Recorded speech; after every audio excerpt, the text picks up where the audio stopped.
Polakowski, followed by John De La Torre.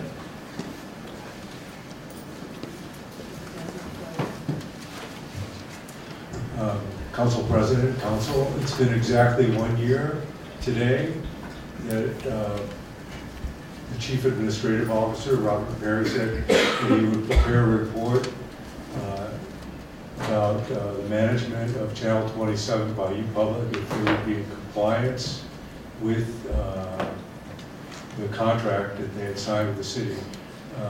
So far, I've seen nowhere any report compliance at all.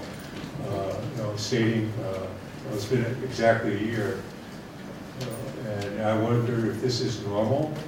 It takes a year to make a report on contract compliance, and is there any recourse that myself as an interested citizen to accelerate this process?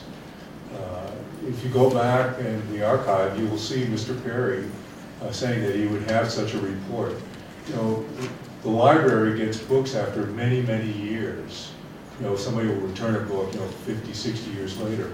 Are we going to have to wait, for Mr. Perry to, be wheeled in here someday and say, I have the report?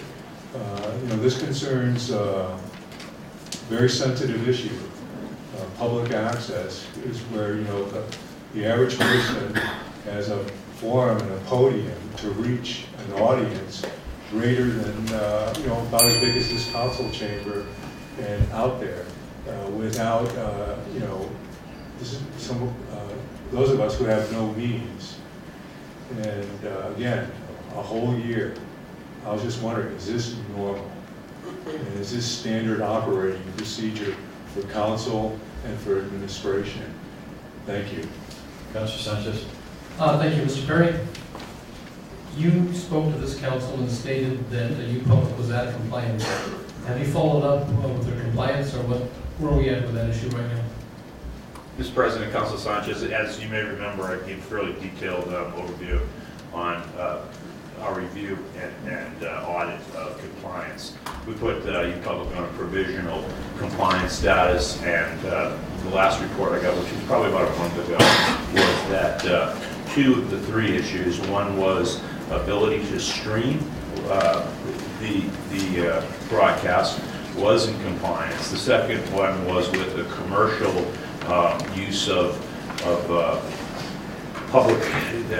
commercial public solicitations, which typically are not allowed on public access television. We set a set of guidelines that had to be followed, and Ms. E told me that she has been monitoring them, and that the compliance has been substantial. And lastly, the issue regarding the local programming and new original programming, and Ms. E monitors that as well, and we are continuing to see improvements in that. As council may remember, we also authorized the sports network, basically, to broadcast youth sports, high school sports, and the like, which constitutes local original programming.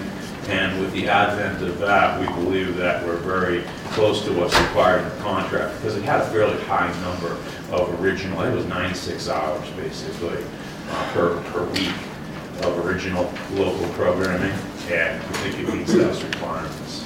I mean, this has been going on for some time. Have you looked at terminating their contract, being that they are in non-compliance? Mr. President, Councilor Sanchez, the contract comes due in about 6 months, the end of this FY, and so that will all be considered, in fact, into any sort of consideration if they do reapply on a new contract. Thank you. Sir. All right, our last speaker is John De La Torre.